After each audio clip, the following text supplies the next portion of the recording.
Assalamualaikum warahmatullahi wabarakatuh. Perkenalkan, nama saya Anindo Saka Fitri, dosen Sistem Informasi Universitas Pembangunan Nasional Veteran Jawa Timur, Fakultas Ilmu Komputer. Saya akan menjelaskan tentang RPS, interaksi manusia dan komputer. Minggu pertama kita akan menjelaskan tentang konsep interaksi manusia dan komputer. Kemudian akan dilanjutkan dengan menjelaskan definisi interaction design. Terus untuk minggu ketiga mahasiswa bisa memahami untuk definisi, pemahaman, dan konseptualisasi interaksi. Kemudian dilanjut untuk aspek kognitif dan interaksi sosial.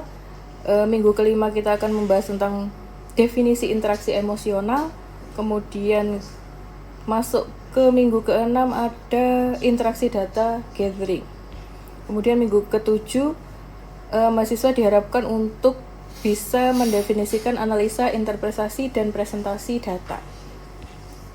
Untuk ETS atau evaluasi tengah semesternya sendiri, ada beberapa penilaian yang dilakukan terkait dengan minggu-minggu sebelumnya yang sudah dipelajari. Kemudian menyambung ke minggu ke-9 akan dilakukan dijelaskan materi tentang definisi, discovering, requirement. Kemudian minggu 10 menjelaskan tentang desain, prototyping, dan construction.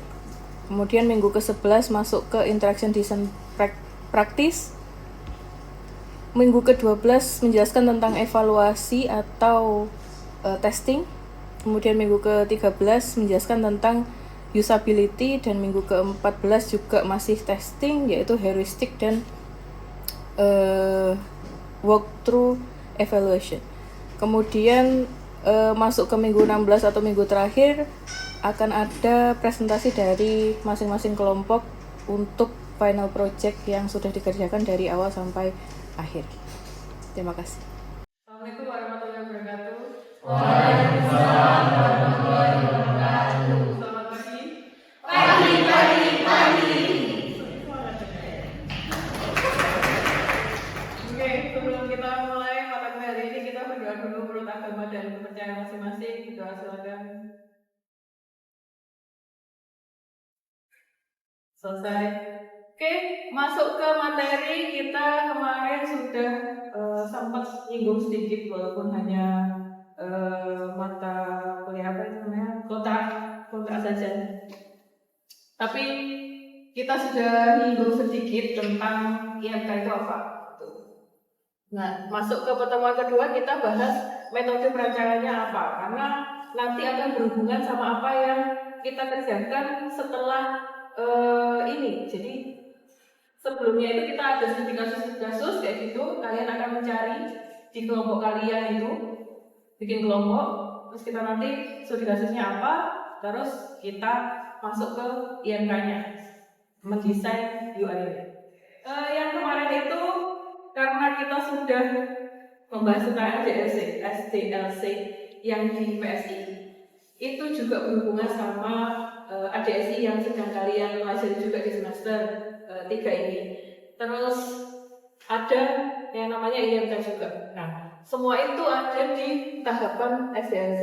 Jadi kita nggak lepas dari SDLC. Gitu. Apa sih tahapannya SDLC? Apa tahapan SDLC? Ada berapa sih tahapannya? 7, 6. Sebenarnya memang tergantung bukunya. Ada buku yang ngomong 7, ada buku yang ngomong 6, ada buku yang ngomong 5 kayak gitu. Tapi biasanya yang kita pakai ada yang namanya communication, tahapan communication. Yang kedua, Requirement analysis. requirement analysis. Ya. Analisis requirement. Analisis requirement. Terus design. Terus Implementation. implementation.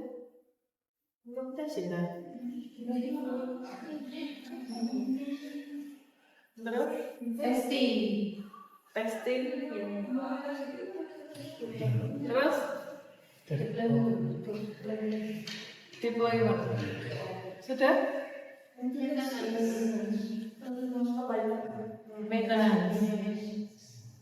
Maintenance.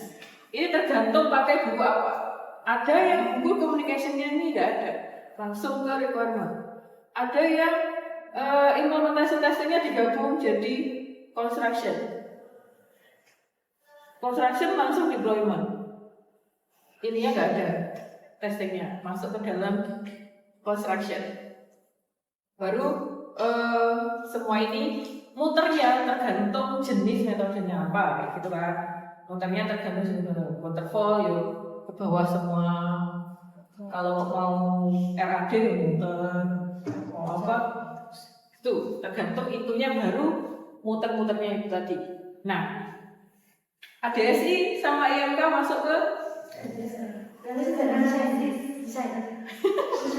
jadi ADSI sama IMK semuanya masuk di desain.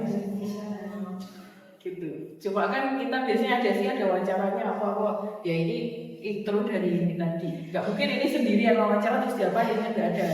Gitu. Makanya namanya analisis desain. Walaupun kita nanti tetap di desain. Nah desain kan ada 3. Desain ada 3. Di matkulnya kita belajar ADSI, terus IMK, satunya ada itu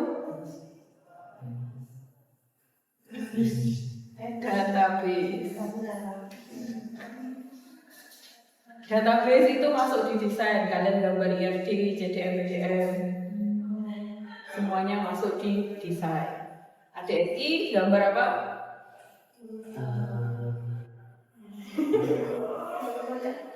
Gambar flowchart dan sebagainya itu use case, gambar use case dan teman-temannya itu ada sih.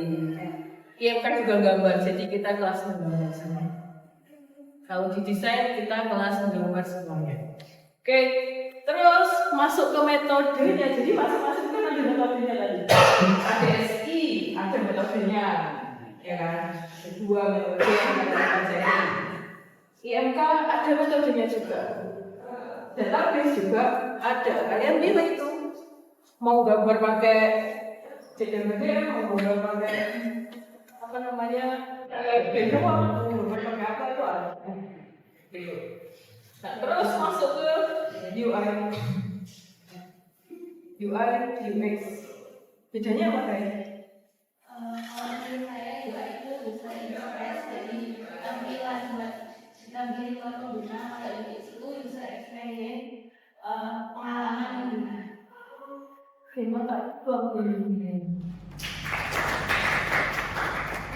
UI itu tampilan antar muka yang interaksi langsung sama pengguna. Tapi kalau UX itu pengalamannya kita saat berinteraksi sama produknya seperti apa.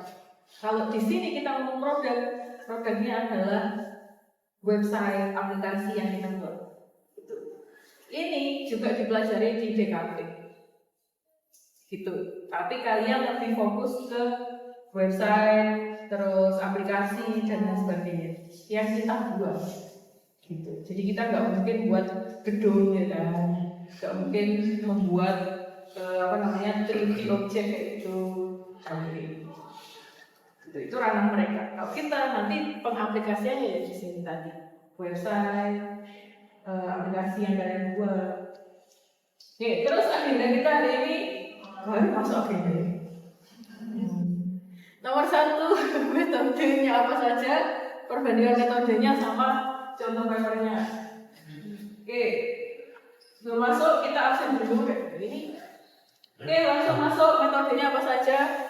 Ini hanya sebagian kecil yang ada ini. Jadi bisa lebih banyak lagi. Ada UCD atau User Centered Design atau Design Thinking juga ada, Lean UX, Agile itu juga ada untuk UX, Agile UX, Double Diamond, 5 Diamond juga ada, Design Sprint juga ada. Jadi macam-macam desain. Kita bahas satu-satu. Kalau UCD, fokus utama dia pada kebutuhan, keinginan dan batasan pengguna. melibatkan pengguna secara langsung dalam proses desain. Jadi kita terus tanya ke pengguna, karena memang yang gunain dia. Kalau misal kita nggak tanya, mereka nggak mau pakai, apa gunanya gitu aplikasinya. Nah, jadi kita harus tanya. Pertamanya, plan the human center process. Terus specify the context of use, specify user and organizational requirement, produce design solution, evaluate design against user requirement, sama nanti sudah selesai. Nah, di sini tetap ada yang namanya interaksi. Jadi di sini waktu evaluasi bisa jadi evaluasinya ini jelek. Nah, kalau evaluasinya jelek kita ulangi lagi, muter terus sampai nemu yang terbaik. Tidak ada batasan muternya berapa. Kalau di skripsi biasanya 3 kali dan selesai. Tapi real time-nya mengikuti terus. Kan dia selalu update aplikasinya. Gak mungkin itu toh. Update lagi, baca lagi, update lagi, evaluasi lagi kayak gitu. Jadi nanya terus ke penggunanya. Oke. Terus di design thinking ada 5 tahapan. Empathize, define, ideate, prototype, testing. Nanti akan lebih lanjut kita akan bahas yang design thinking ini memang. Jadi waktu studi kasus nanti yang akan dipakai adalah design thinking. Jadi nggak mungkin pas waktu kuliah kita pakai semua desain tadi yang sudah saya sebutkan. Fokus saja ke design thinking. Nanti desain yang lain mengikuti langkah-langkah. Gitu kayak ini tadi SDLC mengikuti langkahnya, mau diputar, mau dibolak-balik, mau di apa ini tetap isinya ya itu. Gitu ya. Terus kalau design thinking ini proses berpikir kreatif untuk menemukan solusi desain. Jadi kalau misal aplikasinya belum ada, itu malah pakai ini. Kalian mengusulkan sesuatu yang baru. Kalau UCT tadi belum aplikasinya sudah ada, terus mau kalian review, itu lebih enak. Kalau ini belum ada nih aplikasinya, mau bikin dari awal. Nah ini lebih enak pakai design thinking. Berfokus pada pemahaman mendalam tentang masalah pengguna. Masalahnya apa? Belum ada aplikasinya. Makanya muncul masalah apa, terus diselesaikan dengan solusi apa. Kayak gitu. Oke, lanjut. Lean UX. Ini agak ribet gitu ya. Beda banget sama yang tadi. Di sini ada requirement analysis, dijelaskan lagi ada declare assumption, create MVP, masuk ke prototyping, run eksperimen, masuk ke prototyping, terus pas implementasi ada feedback sama research juga. Sebelum implementasi ada feedback sama riset. Jadi yang muter adalah tahapan prototypingnya ini. Muter di sini kalau misal sudah komplit baru dia masuk ke implementasi. Jadi semuanya sama, ada iterasinya. Gitu. Pendekatan UX yang cepat dan fokus pada validasi ide secepat mungkin. Menggunakan eksperimen data dan umpan balik langsung dari pengguna, mengutamakan kolaborasi lintas tim. Ini jarang sekali dipakai sama anak-anak yang training, jadi masih belum ada yang pakai. Harusan selesai sidang proposal itu pakai metode ini, tapi belum pernah ada yang pakai sebelumnya. Jadi kalau nanti kalian mau ngambil skripsi, bisa mungkin pakai metode yang belum pernah diambil sama kakak-kakak tingkat kalian. Jadi lebih terbaru untuk diaplikasikan ke studi kasus kalian. Oke.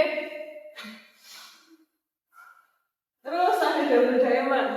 Di sini ada discover, define, deliver, develop. Lebih sedikit hemat yang tadi ya kelihatannya. Tapi iterasinya muternya agak beda. Jadi di define sama discover ini diputar dulu di sini, terus setelah ini selesai baru muter yang develop sama define. Jadi iterasinya ada muternya itu muter di awal dulu 2, terus muter di akhir dulu 2 gitu. Jadi enggak bersamaan. Kalau yang sebelumnya kan semua selesai, baru muter lagi, semuanya lagi gitu. Kalau ini 1, 2 selesai dulu, baru setelahnya bentar lagi. Oke, terus next agile. Nah, agile ini ada di SDLC, ada juga di UX. Sama, dia sangat fleksibel. Jadi ngikuti sama si kliennya. Coba. Kalau di SDLC itu misal programnya belum jadi terus itunya nambah lagi departemennya bisa ditambahkan langsung. Nah ini juga kayak gitu. Nah jadi agile team sama UX teamnya itu jalan sama-sama.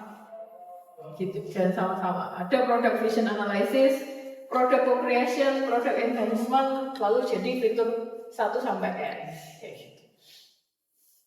Integrasi prinsip UX dalam pengembangan agile, desain UX yang berkembang bersama pengembangan produk, proses desain dilakukan secara berulang dan berkolaborasi dengan tim pengembang. Jadi setiap selesai satu tahap ada feedback, setelah selesai satu tahap feedback lagi kayak gitu. Jadi bisa lebih fleksibel. Karena agile terkenal dengan fleksibelnya itu tadi. Kalau ini kan harus waterfall tadi selesai dulu semuanya baru diulang lagi. Jadi kalau ada cacat di tengah kita nggak bisa langsung memperbaiki. Itu harus selesai dulu baru kembali lagi diperbaiki lagi. Gitu. Kalau itu tadi bisa sambil diperbaiki. Gitu. Agile. Terus sprint, nah ini sama saja, muternya doang yang di tengah ini.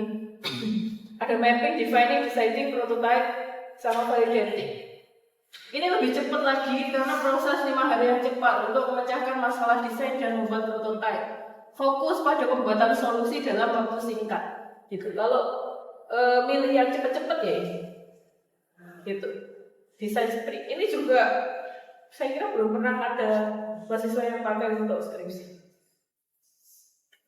Gitu. Jadi bisa kalian terapkan. Karena saya ngambil ini, gambar ini dari paper semuanya. Gitu. UX ini jarang sekali saya nemu bukunya. Biasanya sih ada di website. Jadi sama paper. Website sama paper. Bukunya kayak masih jarang. Oke, dari yang sebelumnya tadi ada pertanyaan? Belum. Oke, masuk ke tahapan perbandingan metode. Ini ada tujuan, proses kerja sama kapan digunakan. Kalau UCD itu fokus pada kebutuhan, keinginan pengguna terlibat langsung. Nah, sedangkan yang lain kayak design thinking ini untuk solusi kreatif. Yang seperti saya bilang sebelumnya kayak aplikasinya baru.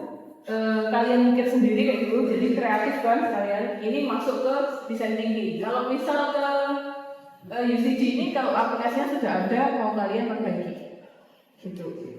Misal Xiaomi Ijoto, gitu. Nah itu kalian bisa perbaiki di menggunakan user centered design. Tanya ke mahasiswa yang pernah menggunakan, gimana sih pakai Xiaomi, prefernya yang kayak gimana, gitu. Nah, kalau design thinking misalnya membuat sesuatu yang belum pernah ada. Misal Gojek becak gitu kan belum pernah ada. Nah, itu pakai design thinking. Gitu. Itu lebih cocok walaupun semuanya bisa digunakan ke itu tadi. Jadi UCD juga bisa digunakan ke aplikasi baru, design thinking juga bisa digunakan ke aplikasi yang sudah ada. Gitu. Tergantung pengujiannya. Nah, proses kerjanya beda semua, kalau proses kerjanya beda semua. Kalau yang lain-lain ini juga mengembangkan produk dengan cepat, sama kayak sprint tadi 5 hari doang. Agile ini lebih fleksibel. Double Diamond mengelompokkan desain menjadi fase utama karena muternya 2 kali di proses yang berbeda. Gitu. Oke.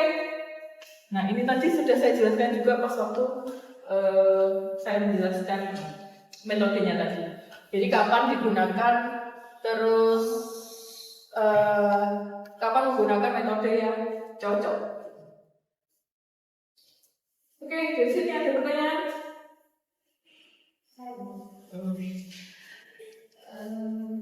Jadi sebelumnya saya Rizna dari Angkatan Terakhir 2019. Pertanyaan saya, kenapa user persona itu penting di dalam tahap awal desain ini?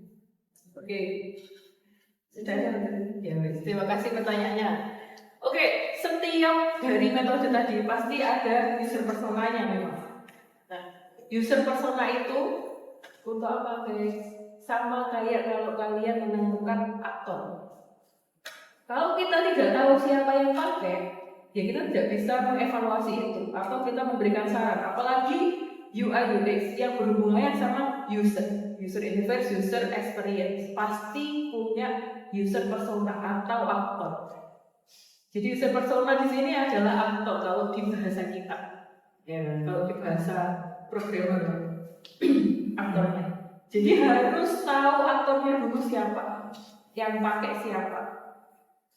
Gitu. Kadang anak-anak tuh sering kelewat tuh admin.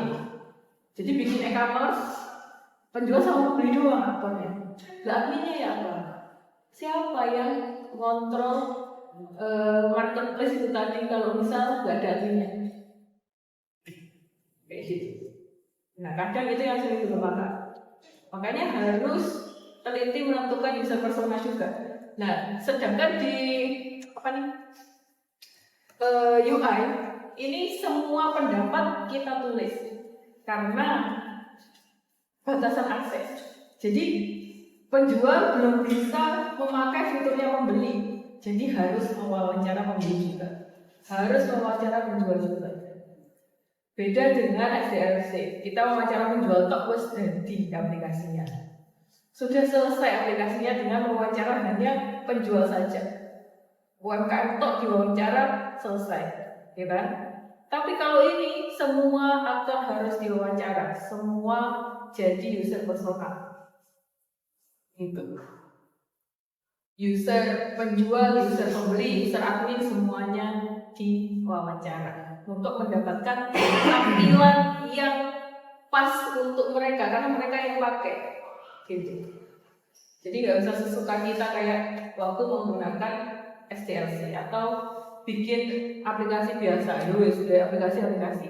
Kalau ini fokus memang ke tampilannya, jadi semua harus diwawancara, gitu ya.